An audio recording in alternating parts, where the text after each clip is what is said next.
फेंका जूता रोए और पछताए, फेंकी टोपी फेंका जूता रोए और पछताए।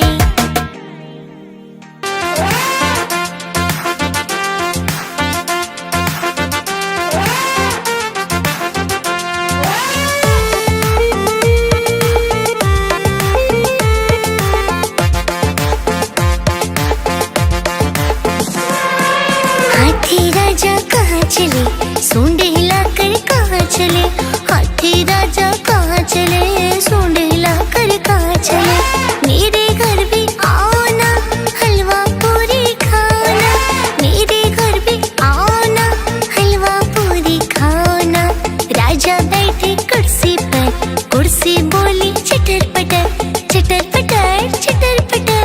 राजा बैठे कुर्सी पर, कुर्सी बोली चटर पटर, चटर पटर, चटर पटर, चटर पटर, चटर पटर।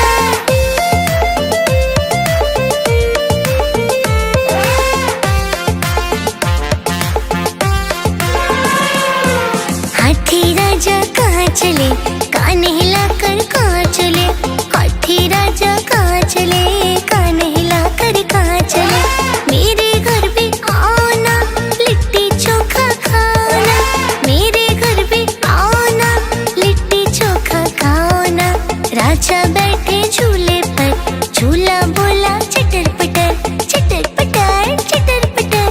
राजा बैठे झूले पर, झूला बोला चटर पटर, चटर पटर, चटर पटर, चटर पटर, चटर पटर।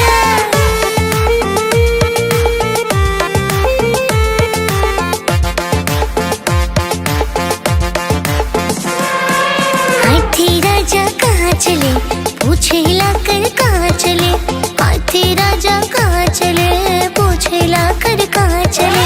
मेरे घर भी आओ ना, लड्डू पेड़ा खाओ ना, मेरे घर भी आओ ना, लड्डू पेड़ा खाओ ना। राजा बैठे चौकी पर, चौकी बोला कटर कटर, कटर कटर, कटर कटर। राजा बैठे चौकी पर, चौकी बोला कटर कटर, कटर कटर, कटर कटर, कटर कटर, कटर कटर।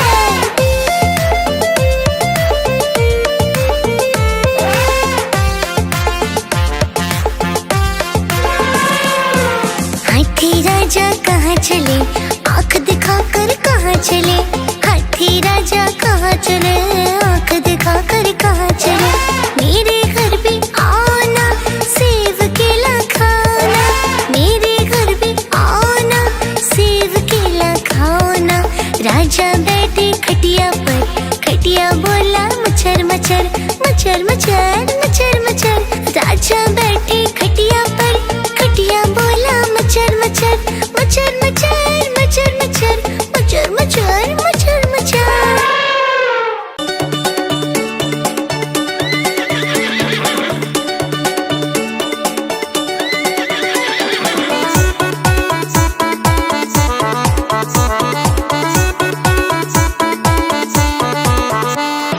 लकड़ी की काठी, काठी पे घोड़ा, घोड़े के दुम पे जो मारा थोड़ा, दौड़ा दौड़ा दौड़ा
के दौड़ा, लकड़ी की